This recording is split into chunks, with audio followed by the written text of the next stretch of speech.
Good morning and welcome to Stock Market Today for Wednesday, June 19th, 2019. I am your host, Dan Russo, the Chief Market Strategist at Chaikin Analytics. Find me on Twitter at DanRusso_CMT. Stock Market Today brought to you today and every day by Chaikin Analytics. Head over to ChaikinAnalytics.com/today. Sign up for a free email to follow along with this show and get daily stock ideas for you to consider in your inbox every trading day before the market open. So U.S. equities finished higher in Tuesday's trading, and the big theme on the day was a rotation into cyclicals as industrials, technology, and energy led the way. Staples, REITs, and utilities were the only sectors lower in the session. Treasuries were mostly stronger, with the curve flattening. The dollar was stronger versus the yen, versus the euro rather, but weaker on the yen cross. Gold closed up 60 basis points, and WTI crude added 3.8%. Breadth on the New York Stock Exchange was positive 2.6 to 1. Breadth on the Nasdaq, positive 2.4 to 1. So again, your leaders, industrials, tech, energy, and throw financials in the mix. Underperformers, staples, REITs, utilities, all lower on the day. Throw comm services and discretionary in there as underperformers as well. Today, Fed Day, and S&P futures are slightly lower in front of the FOMC decision later today. Expectations are for rates to remain unchanged, but the statement could open the door to an insurance cut in the near future. Asian markets were higher overnight, led by Hong Kong, which is up over 2.5%. European markets are mostly lower here this morning. Treasuries are weaker. The dollar weaker on the yen, stronger on the euro. Gold down 30 bips, and WTI crude is giving a little bit back, down 10 basis points. So it's really pretty simple, folks. All eyes are on the Fed today. Support is in the 2,800 to 2,850 zone. I didn't put it on the chart here. We've been highlighting it for the past few weeks. Resistance now near 2950. That's the area around the all-time highs. Briefly poke through them on May 1st and then pull back. The question is the RSI beginning to shift? It pushed above 60 yesterday. First time it's done that during this rally since the start of June, and that is a good sign. That's a good start. Could we potentially see a shifting to bullish ranges? That's what we're looking for. That would add confirmation and increase the odds of a breakout. Remember last week we started looking at some of the breadth metrics that were breaking out. We said the odds were now higher that we'll get a breakout again. So just kind of every day, new data points and updating our probabilities. Chaikin money flow is bearish, but I want to highlight, remember, Chaikin money flow has a 21-day look back period. So we're still incorporating a lot of this weakness back in here where stocks closed, down on big volume and near the lows of the days. As these weak days roll off, we'll start to see money flow improve. But for now, it is in fact bearish. So indicators a little mixed. Fed Day today. Let's see what Chairman Powell has to say.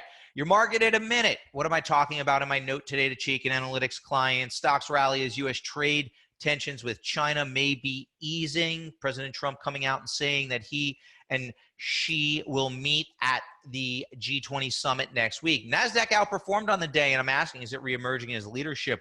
If you're bullish, we sure hope so. Consolidation in the aerospace and defense group opens up opportunities. Sentiment is less fearful, but certainly not greedy, and futures do point to a slightly lower open here today. Taking a look at our power bars now. Again, the power bars tell us how many stocks in each of these indices, and we can do this at the ETF level as well, have bullish ratings, neutral ratings, or bearish ratings. We can see the Dow added 1.36%, 7 to 4 bulls to bears. S&P 500 up over 1%, 126 bulls, 67 bears. Nasdaq greater than 2 to 1 as it outperformed yesterday, up 1.45%, 25 to 11 bulls to bears. Small caps actually had a good day as well. 484 bulls, 340 bears. Bonds uptick, sending yields lower, and industrials were a big outperformer on the day, up 1.94%. 19 bullish or very bullish stocks for 13 bearish or very bearish stocks. According to the Chaikin Power Bar, large cap stocks and small cap stocks are bullish. Major markets across the board, though, are mixed. Now let's take a look at our stock of the day today. Speaking of space and defense, and we'll take a look at that a little bit later in the show.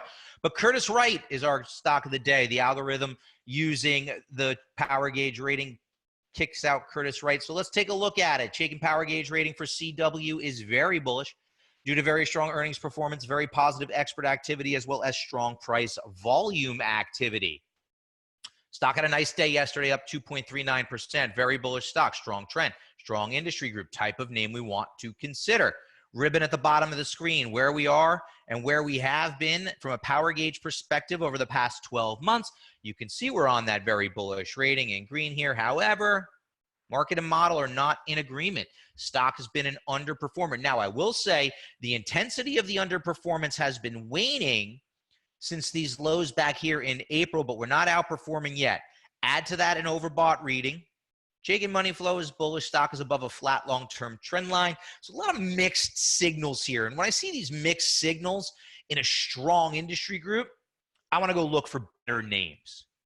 I want to add CW to a bullish watch list because if it does begin to outperform and then becomes oversold, all else being equal, it does look compelling to me. But I think there were probably better names. In fact, I know there were better names out there in the space and defense group.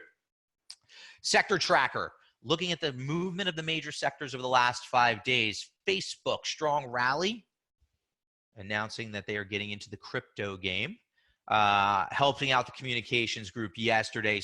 Group's up 2.5% over the past 5 days. There's an industrials, right, up nearly 2%, cyclical rotation. Discretionary, having a bit of a push here.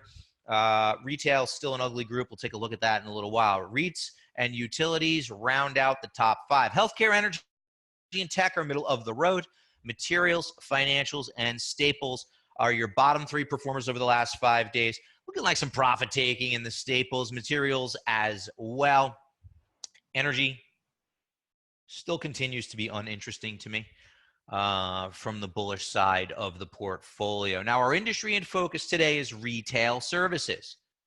Over the past 6 months, this subsector has underperformed the S&P 500 by nearly 14%, 13.83% of underperformance.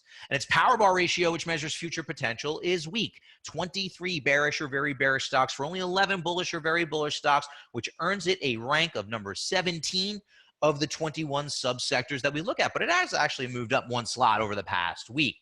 Now, some of the indicative names there, names that we want to avoid, or maybe even look for bearish opportunities. National Vision, EYE, has a very bearish rating. Gap GPS, this one pains me. It's one of the first places I went shopping when I had my first job, which was a paper route. GPS, very bearish rating. And Ollie's Bargain Outlet, OLLI, has a very bearish rating as well. But let's take a look at the ETF that tracks the retail space. XRT has a bearish Chaikin Power Gauge ETF rating. And we can see the same analysis applies. Look, it's been an underperformer since last October. You know, the intensity of underperformance has varied, but it's been pretty much an underperformer since last October. And during that time, the rating has never been bullish. It's either been neutral or bearish. It's currently bearish. Now, at the same time that the market and model are in agreement to the bearish side, the fund is overbought. And what does that mean? It means it's overbought within the context of this downtrend. You can see price below the declining long-term trend line. And at the same time, money flow is bearish. So this continues to be a group that we want to avoid or look for bearish opportunities should they present themselves. We're not ready to go bottom fishing in the retailers just yet. Taking a look at what's trending now. S&P 500 movers and shakers are gainers and losers, and the gainers side of the board has one thing in common, and that's China. The commentary that led the market to believe that trade tensions between the U.S. and China are easing, Trump-Xi meeting at the G20 summit next week, led a bid or put a bid to China-leveraged names. And most of these, 4 out of the 5, are semiconductors. Now, the SMH had a great day yesterday, was up over 4%. And you know the importance that I place on semiconductors.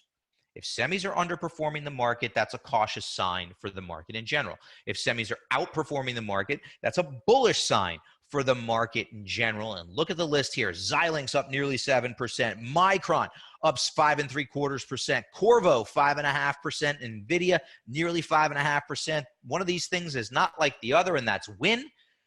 But however, Win is exposed to China with their huge operations in Macau. Potential easing of trade tensions between U.S. and China led a bid to the China-levered names yesterday. That's the theme there.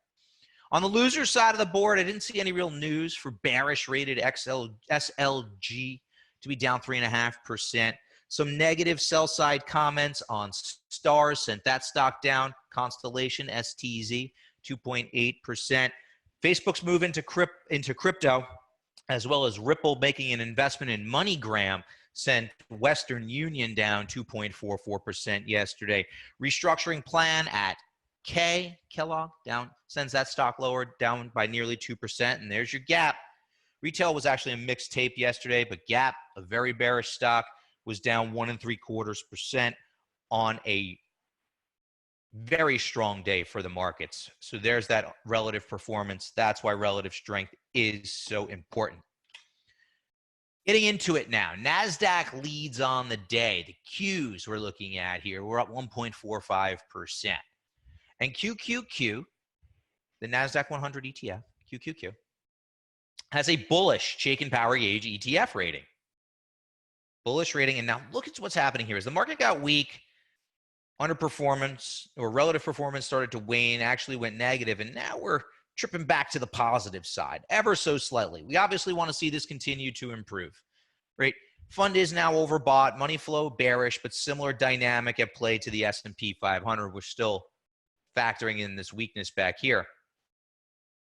Fund has regained the long-term trend line, which is beginning to curl higher. So bullish investors want to see the Nasdaq leading, right? Nasdaq, your growth companies, your higher risk companies in some instances. We want to see the Nasdaq doing well. And it's beginning to lift its head. Notice that it's within striking distance of the May high, same as the S&P 500 or the SPY. If you look at small caps, they're not even close to their May highs. They're not even close to their highs from last fall. Find the relative strength in the marketplace, increase your odds of finding winning stocks to buy. Sentiment is less fearful, certainly not greedy though. What we're looking at here is the CBOE options equity put call ratio. And you can see that spikes above the 0.7 level have tended to coincide with near-term bottoms in the market. Now, we had one of those spikes back at the end of May. Market promptly bottomed out and began to move higher.